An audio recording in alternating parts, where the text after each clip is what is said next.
With Need for Speed Unbound, the newest title of the legendary franchise is now almost 2 months old. And do we have a final verdict for you after enough time has passed? Why bother is what I say. In 6 months, nobody is going to talk about Unbound anymore. This vicious cycle of forgotten casual titles is something I'm growing increasingly tired of, especially when it has big implications on how we will see these titles moving forward.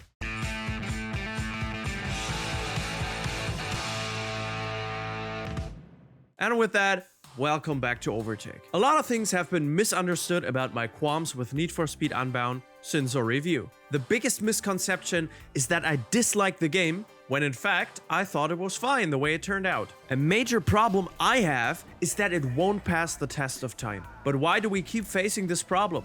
Especially with arcade titles. To understand the issue with Unbound, we need to take a step backwards and look at all the classics that we so cherish nowadays. They all seem to have an ability to defy time, as if they were somehow made to be appreciated long after way better looking and functioning games have hit the market. We can even stay in the Need for Speed family and take a look at probably the most loved title in the entirety of racing games, Need for Speed Underground, or Most Wanted. Your choice. The sound of the 2000s, accompanied with the MTV Pimp My Ride look, kind of make me feel like a boomer, rewatching some of the older tapes and now and then getting a few laps in again. Same goes for Gran Turismo 4 or older Burnout games. One factor certainly at play is the nostalgia my childhood, and yours probably, entails. The fact that everything was much simpler back then made it much more enjoyable to play games without the constant pressure to succeed. But also, back when options of graphical optimization were slim, video game devs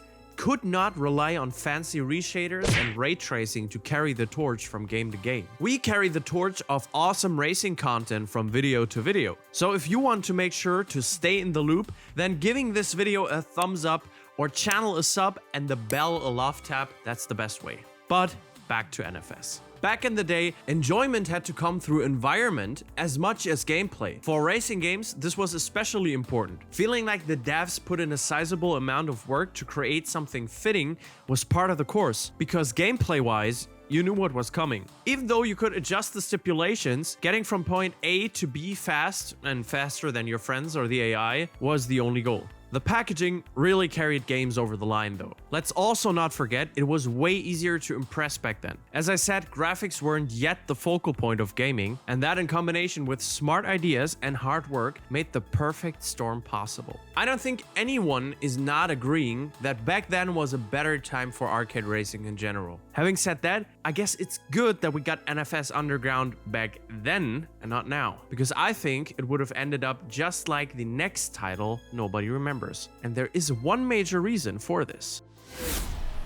Need for Speed Unbound tried many new things, which I thought worked out nicely. Some of the cartoon effects were a breath of fresh air, and with the look, they at least tried to be different. But all that doesn't really matter in the grand scheme of things. The concept of the old Need for Speed and consorts is outdated. The main reason for that being online multiplayer. Somewhere in the mid-2000s, a shift in gaming began. Online multiplayer used to be a thing mostly PC gamers did back in the day. Nice. But the almost worldwide availability of high-speed internet and the starting affinity of consoles to the internet changed the landscape of gaming forever. Suddenly, whole genres like FPS were mostly focused online now. Career options are usually a relic for genres like these, and single-player FPS is something you just rarely encounter on the roadmaps of devs across gaming. With racing games, this was no different. The era of multiplayer racing brought a new level of seriousness to the titles of the world that was previously unheard of. Suddenly, it was not only about racing for fun anymore, but you wanted to gain a certain score, join a higher league, or be featured on top of the online leaderboards. It also showed that online multiplayer is generally the better place to race. Of course, you could tweak the AI in a lot of games, and rubber banding existed in NFS since the dawn of time, but the only upside to racing alone became that you could avoid dive bombs every step of a race.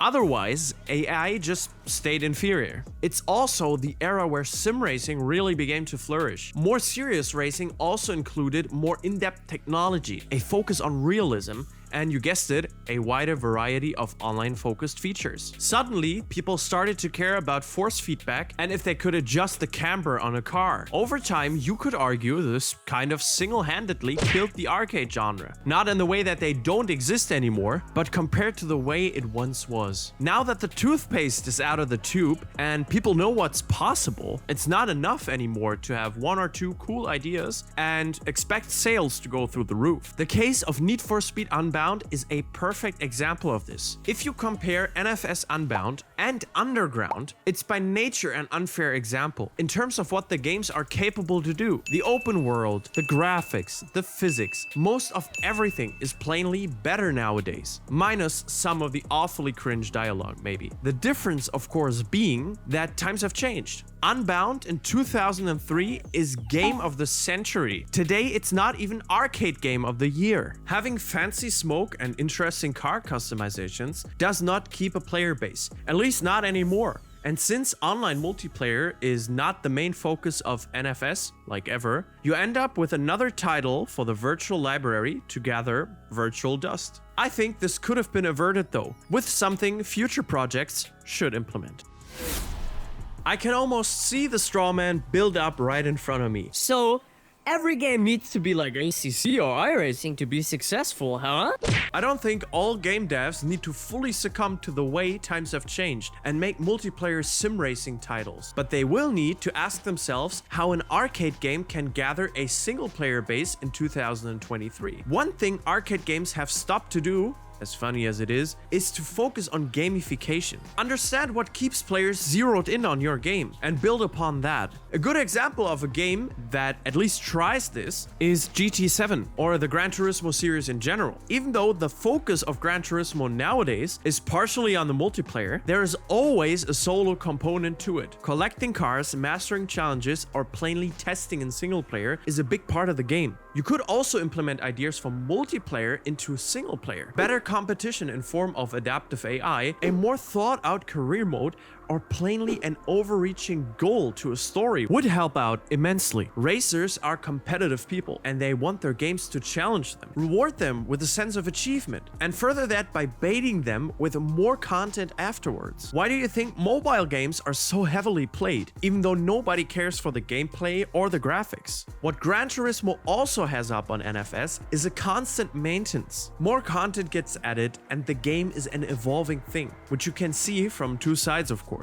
In theory, having a game that is complete and done on release should be mandatory, even though it's often not. But then, just supporting a title that's already on the market can prolong a game's lifespan by so much. In case of Unbound, it seems a little bit too late, unfortunately. The basis of the game just mirrors the same approach devs had over the past 10 years when releasing games like this. This antiquated way of looking at single player needs to stop.